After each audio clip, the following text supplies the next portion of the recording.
Hello everyone, welcome back to the channel. Hope everyone is okay. Sorry for my voice, but it seems that I'm catching a cold and yeah, I'm a bit struggling, but I hope that you can understand me. Yesterday, Mincu was live on Digi24, which is a national TV for Romania, and he was asked a couple of questions. Couple of questions to which we know the answers already because he was asked these questions many times, but the presentation, the interview was interesting. I don't want to say it was in boomer mode, but it was somewhere in between boomer and millennial. There was a bridge, but also a gap. So let's get on with the interview. Okay, so I am not going to listen to it because I already listened to it like 24 times, I think, just to make sure that I catch everything. And in this first phase, the interviewer started the conversation with the question to the audience, what did you do in the last 3 years? Did you get into college? Did you get your kids in the college? Did you get a promotion? Well, somebody in Cebu made $7.5 billion. So yeah, you should feel bad. He didn't say this, but it was kind of message. You should feel bad if you didn't do $7.5 billion in the last 3 years.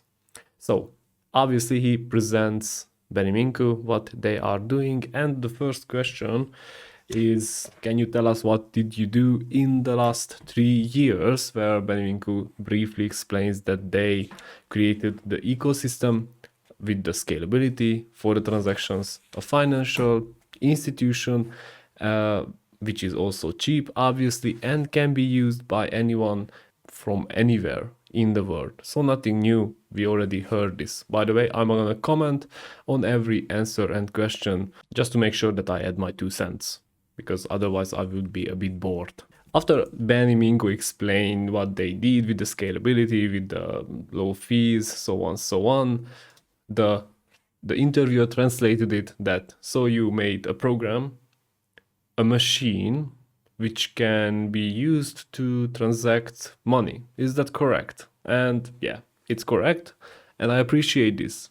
Why? Because most of the viewers of this channel, of this TV, they are not really the 20, 30 years old. They are the above 40, 50, 60 years old. And for them, sometimes it's very hard to understand what cryptocurrency is. Because all they see is what is going on in the TV, maybe on Facebook, and we can know that on TV and Facebook is the most of the fun. So what they think about crypto, it's stupid. That is the simple and the main explanation for them. That is what they think usually. So yeah, I appreciate that the interviewer explained in a very simplistic yet I think effective way what Elrond is doing. The next question was how many team members, where Mincu explained that they started 11, now they are above 80, and 90% of them is in Cebu, Romania. The rest of them are around the world, and obviously tens of thousands of people are also have a direct impact on Elrond's functionality or the development. Obviously, he's talking about the validators, but at this point they didn't get into that topic. I think the cryptocurrency itself is a very big chunk of information to swallow for the viewers of Digi24. After 6 minutes of conversations, my favorite question came, the one which I predicted in my tweet yesterday as well, and that was,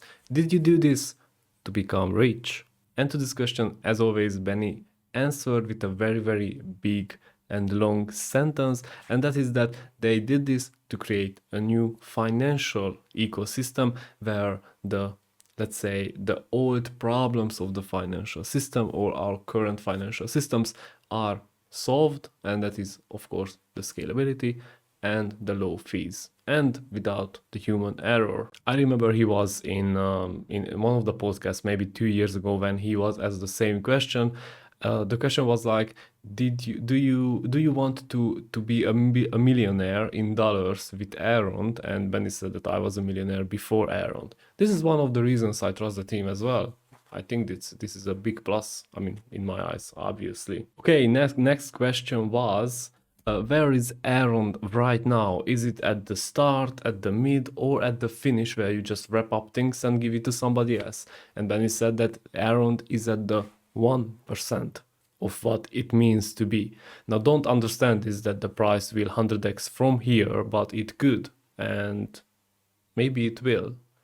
Because after that he explained that he is expecting Elrond to surpass Romania's GDP in the next 2, 3, 4 years. And that would mean a price per Elrond of above $12,000. Now we already talked about this, but it's always good to hear and nice to hear. It's music to my ears. That's why I'm not really in a rush to sell any Elrond.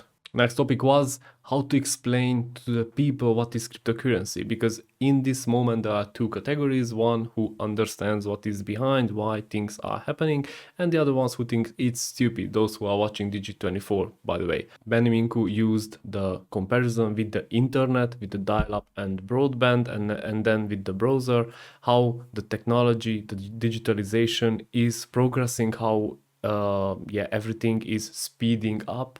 And he also said that yes, he knows that this surpassing Romania's GDP in a couple of years is very ambitious to state, but with the fast progress of the technology, with the fast growth of the whole ecosystem, this is a very, very possible thing. This is achievable, and he already sees himself and Elrond in that state. No, I'm really happy to hear that. Yeah, that's fine.